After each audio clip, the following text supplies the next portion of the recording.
Trainspotting, literally to watch the trains pass, is the first and the latest novel of the Scottish writer Irvine Welsh and narrates the adventure of a group of young drug addicts of Edinburgh.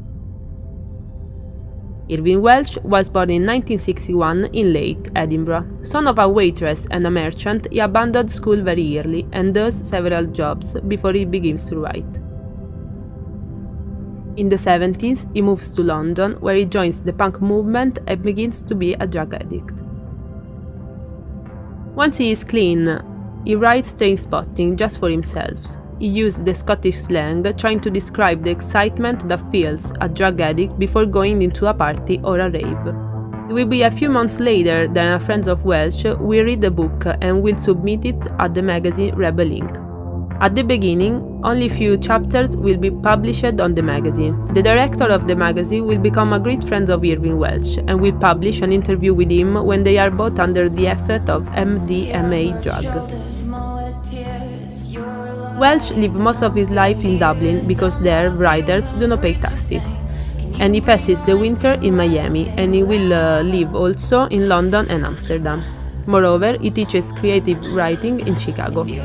His novels will be always connected to Leith, the suburb where he was born and passed his childhood and adolescence in a complex of public housing. The critics will define the novel cynical, irritating, irreverent, a portrait of a hopeless humanity. But why this novel has had this enormous success? Why a novel published in 1993 so outside of a box has become world famous? The answer, maybe, is indeed in the year of publication.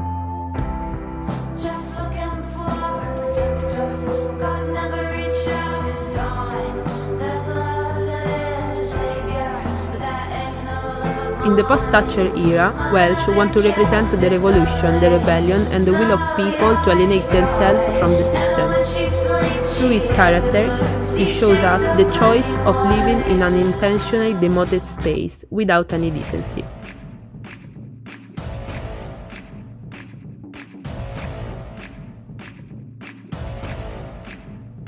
The style he uses to describe the story and the concept is very meticulous.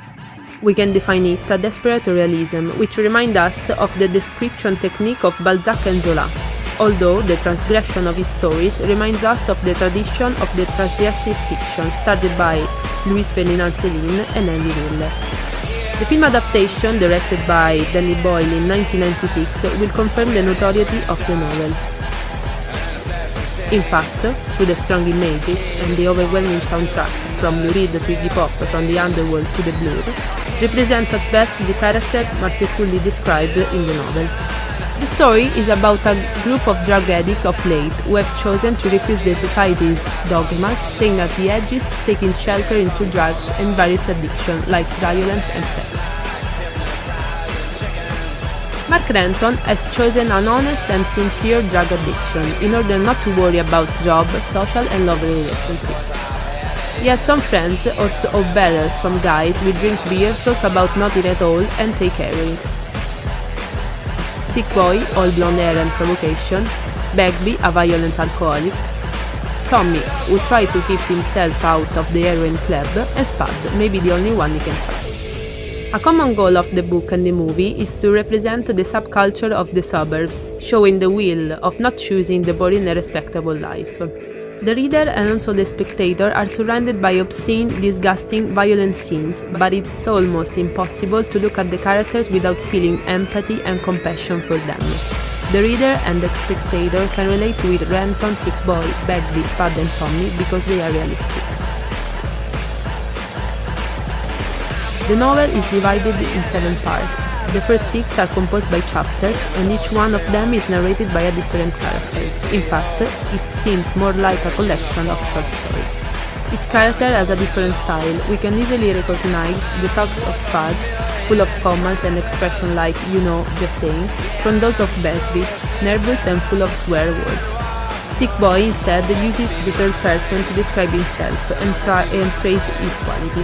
A character that may seem secondary is Diane, a girl that Renton meets in a pub and which he will have sex. The day after, he will discover that Diane is only 14 years old.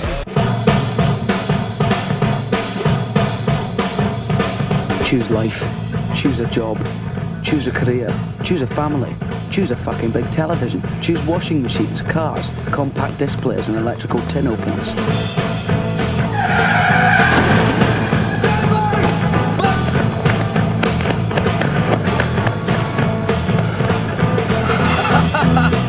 Choose good health, low cholesterol and dental insurance. Choose fixed interest mortgage repayments. Choose a starter home. Choose your friends. Choose leisure wear and matching luggage. Choose a 3-piece suite on hire purchase and a range of fucking fabrics. Choose DIY and wondering who the fuck you are on a Sunday morning. Choose sitting on that couch watching mind-numbing, spirit-crushing game shows, stuffing fucking junk food into your mouth.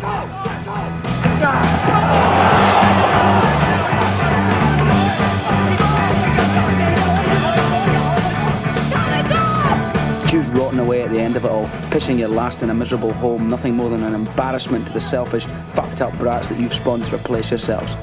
Choose your future. Choose life. Here comes Johnny again.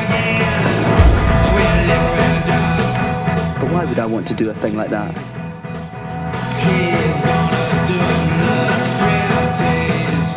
I chose not to choose life. I chose something else. And the reasons? There are no reasons. Who needs reasons when you've got heroin? This is the very beginning of the novel, and with its confession by Renton, we are immediately in the focus of the story. The characters of Welsh World avoid choices, responsibilities, and any kind of emotional involvement. The title, like I said, represents the action of staring at the train pass. In fact, both in the novel and in the book, the scene in which Renton and Begbie urinate at the late station is one of the very first scenes. Later, we will understand that the figure of speech is much wider. In fact, it not only indicates the apathy and the passivity of the protagonist, but also the staring at the train of life, without ever jumping on one of them. The movie, although it has won more than one prize and is now considered one of the most important of the cult genre, minimizes some of the aspects and details of the novel. An evident case is the narration of the relationships between Renton and Diane, that in the movie is reduced to a one-night love story and then to a mere exchange of letters. Missing in the movie is Rab McLaughlin, called Second Prize, and his strategy to steal money from Zwenny, also known as Mother Superior, official drug dealer of the group.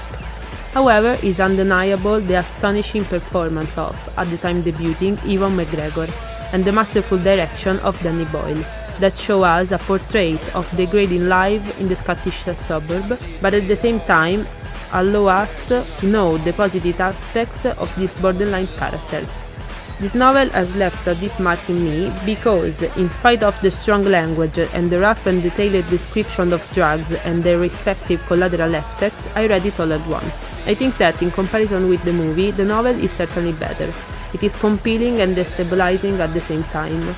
The aim of Irving Welsh is to show us the real portrait of Lake, starting from the lives of the characters to the social political condition, and enriched it perfectly. So perfectly that we believe that if we went too late, we will meet Renton, Sick Boy, Spud and Begbie in any pub.